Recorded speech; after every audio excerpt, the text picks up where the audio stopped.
this lesson, we're going to be solving compound inequalities with the word and. So for my first problem, you can see I have 8x plus 8 is greater than or equal to negative 64, and negative 7 minus 8x is greater than or equal to negative 79. So when I'm working these problems, I'm going to just solve them like I'm solving inequalities. And so it will be solving two inequalities. For the first one, I know I have to subtract 8 from both sides to get the number to the other side of the inequality. So 8x is greater than or equal to a negative 64 minus 8, or negative 64 plus a negative 8 is equal to a negative 72. I'm going to be dividing both sides by 8. And since I'm dividing by a positive number, I do not go ahead and change the sign. So x is going to be greater than or equal to a negative 9. Now notice I'm putting my word and down here because now we're going to solve the second inequality. And we're going to follow the same steps we've done before. So I see I need to get my numbers together. So I'm going to add 7 to both sides. And here I know that this cancels out.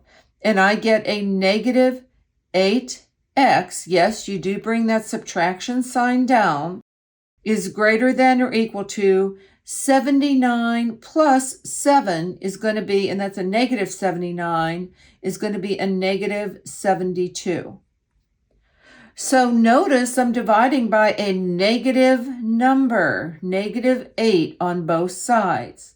So x is going to be, I have to flip the sign, less than or equal to.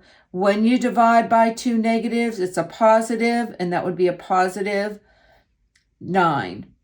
So when we graph this, and I'm just going to graph a very quick little line. Here's my 0.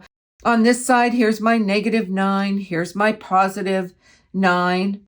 I know that when I'm graphing this, that x has to be greater than negative 9, and it also must be less than 9. So I am going to put a closed circle because it's a greater than or equal to and less than or equal to sign, and everything in the middle, everything that's sandwiched in between, would make it true. So I could have solutions that are 8, negative 2, 0. There's many solutions that are there. All right, so let's take a look at the second problem that we have over here. And I'm going to just solve it again, just like I am going to solve inequalities. I know I have to get my numbers together. So I am adding 1 to both sides, and I have 5n is greater than a negative 25, negative 26 plus 1. I'm dividing by a positive 5 to get my variable alone. So n is greater than a negative 5. And again, my word and, that's so important because that means it's going to look like a sandwich. It's going to be your points with all the dots inside, all the points between the two. So for this one, I'm going to add 2 to both sides. So that gives me a 7n is less than or equal to 14, 12 plus 2. I'm now dividing by 7. So n is going to be less than or equal to 2. Again, I'm going to just give you a really fast little number line. Here's my 0. Here's my negative 5. Here is my 2. And because it is a less than or equal to symbol, I am making it a closed circle.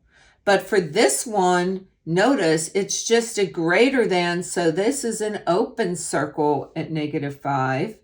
And it will be everything that is in between. Many, many solutions. If this video was helpful to you today, please add a like, comment, and most importantly, subscribe for more Math with Marcia. See you again soon.